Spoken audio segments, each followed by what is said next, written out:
सच कहूँ तो आप और मैं हम सब सोशल मीडिया पर है ना। ये हमारी जिंदगी का, हमारी दुनिया का एक बहुत बड़ा हिस्सा बन चुका है। पर एक सेकंड रुकिए, क्या हमने कभी सच में ये सोचा है कि हमारी स्क्रीन के पीछे की हकीकत क्या है? तो बस आज हम इसी डिजिटल दुनिया के कड़वे सच को परत दर परत समझने वाले हैं। तो ये हमें आज के सबसे बड़े सवाल पर ले आता है। ये जो सोशल मीडिया है, जो हमें इतना जादुई, इतना कमाल का लगता है, क्या वो सच में एक खतरनाक जाल है? चलिए आज इसका जवाब साथ मिलकर ढूंढते हैं। तो सबसे पहले आइए समझते हैं कि सोशल मीडिया का असली चेहरा आखिर है क्या। क्योंकि यकीन मानिए, ये सिर्फ एंटरटेनमेंट और दोस्तों से जुड़ने से कहीं कहीं ज्यादा है। देखिए, सोशल मीडिया की ना एक दोहरी हकीकत है।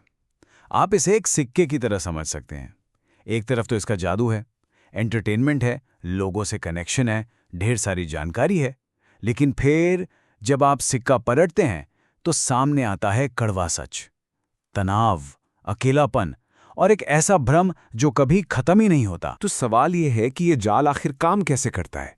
इसके पीछे दो सबसे बड़े खिलाड़ी हैं, लाइक्स और रील्स। चलिए जरा गौर से देखते हैं कि ये दोनों कैसे हमें अपने कंट्रोल में ले लेते हैं। हम सब इस फीलिंग को जानते हैं, है ना? जब आपकी पोस्ट पर लाइक्स की जैसे बाढ़ आ जाती है, वो जो +99 का नोटिफिकेशन दिखता है, वो सिर्फ एक नंबर नहीं है। नहीं, वो एक इमोशनल हुक है, एक कांटा है।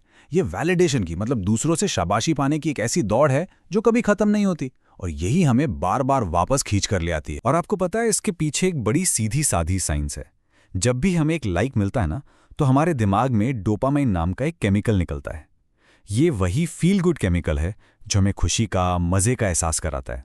और मजे की बात यह है कि सोशल मीडिया प्लेटफॉर्म्स को बिल्कुल इसी तरह बनाया गया है कि हमें इसकी लत लग जाए। और फिर आता है रील्स का जाल, और ये तो एक पूरा चक्र है। देखिए, आप स्क्रॉल करना शुरू करते हैं, हर छोटी वीडियो से आपको डोपामाइन का एक हल्का सा हिट मिलता है। फिर धीरे धीरे आपका ध्यान लगाने की जो ताकत है वो कम होने लगती है, और आपका दिमाग वो अगले वीडियो के लिए और भी बेचैन हो जाता है। ये एक ऐसा लूप है जो कभी खत्म ही नहीं होता और हमारे फोकस को धीरे धीरे खत्म कर रहा है। लेकिन ये जाल सिर्फ हमारी आदतें नहीं बदल रहा, नहीं, ये हमारी सोच को भी बदल रहा है। और बस यही से फेक न्यूज़ का खतरनाक खेल शुरू हो जाता। मैंने फॉरवर्डेड मैसेज में पढ़ा था तो सच ही होगा, ये लाइन हम सब ने कहीं ना कहीं सुनी ही है ना? ये दिखाता है कि हम कितनी आसानी से बिना सोचे समझे, बिना जांचे परखे फॉरवर्डेड मैसेज पर यकीन कर लेते हैं।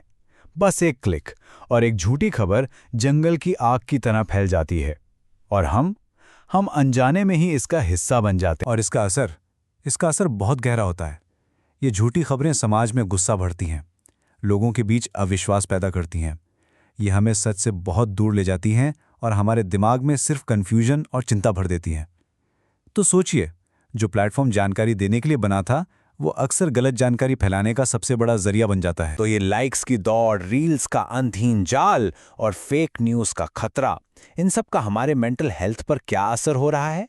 चलिए अब इन सभी डॉट्स को आपस में जोड़कर देखते हैं। इन सब का जो मिला जुला असर है, वो सीधा हमारी मानसिक हालत पर पड़ता है। हमारा फोकस कम हो रहा है, हम इमोशनली, मतलब भावनात्मक रूप से खुद को अस्थिर महसूस करते हैं, और अपनी खुशी के लिए हम दूसरों की तारीफ पर, बाहरी वैलिडेशन पर निर्भर होते जा रहे हैं। ये एक तरह की मानसिक कमजोरी है जिसे हम सच में नजरअंदाज नहीं कर सकते। तो आखिर में बात बस इतनी सी है, सोशल मीडिया एक भ्रम का जाल है, एक ऐसा जाल जो हमें एक ऐसी दुनिया में खींचता है जो असली है ही नहीं, और इस चक्कर में ये हमें असली रिश्तों से और यहाँ तक कि खुद से भी दूर कर देता है। और शायद यही इस डिजिटल दुनिया का सबसे कड़वा, सबसे चुभने वाला सच है। और ये सब कुछ हमें इस आखिरी और शायद सबसे ज़रूरी सवाल पर लाके खड़ा कर देता है। बस एक पल के लिए रुकिए और ईमानदारी से सोचिए, क्या हम टेक्नोलॉजी को चला रहे हैं या फिर टेक्नोलॉजी हमें चला रही है?